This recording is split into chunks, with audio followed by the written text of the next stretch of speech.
Assalamu alaikum doctor. Today we are going to start a series of lecture on hematology. The first thing we will be starting is the red cell disorder. The first and most common red cell disorder is anemia. Then another one is polycythemia. Inshallah we will be discussing that later. So today we are starting anemia. For the starting red cell disorder, most important thing we must know about red cell indices, because that will help us in lab investigation, and we would be able to know from the lab investigation which kind of anemia is it. So starting with the red cell indices, our first thing is MCV, mean corpuscular volume. It means average red cell volume in 1 ml of blood. Normal count of MCV is 76 to 96 femtoliter. Then MCH, mean corpuscular hemoglobin. It means hemoglobin amount of hemoglobin in 1 RBC. Normal MCH is 27 to 31 picogram. Then MCHC, mean corpuscular hemoglobin concentration. It describes the concentration of hemoglobin in 1 RBC. Our normal value is 31 to 37 gram per dl.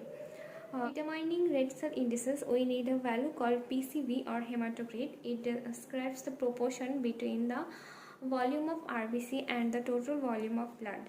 Normal count of PCV in female is 0.37 to 0.47 and in male is 0.40 to 0.52. Then in our RBC, we know the hemoglobin is placed peripherally. The peripheral 1/3 we have hemoglobin. So why hemoglobin level is that much important? Because the main function of hemoglobin is to carry oxygen in our tissues. So without oxygen, our tissue won't be able to perform their normal activities. So hemoglobin level is very much important. As soon as our hemoglobin level decreases, there develops tissue hypoxia due to lack of oxygen. But our body also tries to compensate the situation by 3 ways. First, our body increases cardiac output. Body thinks there may be decreased pumping action of heart, so it tries to increase cardiac output, which may produce also palpitation, which may result in palpitation. Then the second thing our body does is increase blood volume by the flow of fluid from extravascular space to intravascular space.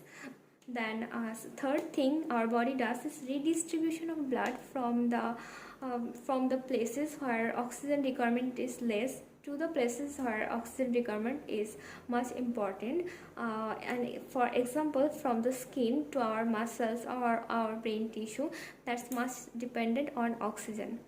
Then if our body fails to counteract these situations, then we develops clinical features. Clinical features, we see symptoms and signs.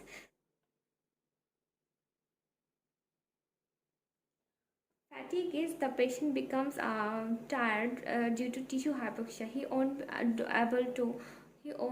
be able to do much effort that a normal person can do, because his tissue becomes hypoxic. Then, so the first symptom we notice in an anemic patient is fatigue, and then tiredness. He becomes tired easily. Then we see the effort dyspnea.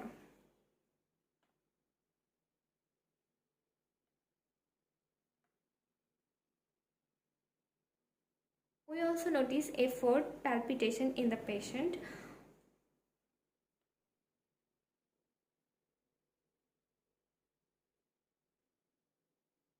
This is all due to a reduced level of oxygen in the tissue level.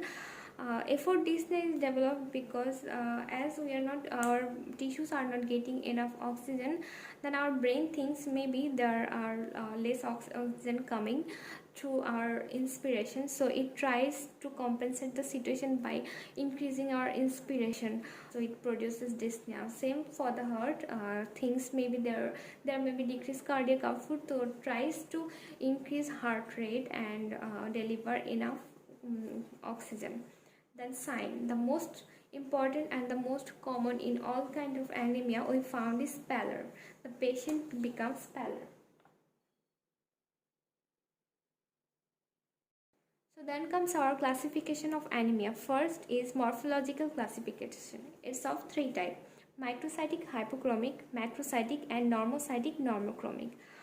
We will discuss about MCV, MCH and all of the relation in individual videos further. Then our another classification is pathophysiological classification, which mainly depends on the cause of anemia. It may be due to increased blood loss, it may be due to decreased production of RBC, or it may be due to increased loss or destruction of RBC. So in further videos we will discuss about individual anemia, type of anemia, and the relation to MCV, MCH, MCHC, and obviously with the lab investigation and their clinical signs with differentiating features. So be with us to know details about all of these things, and if you really find it helpful, please subscribe and give a like and comment if you need any specific videos, or if you want to know anything about any specific things. Thank you.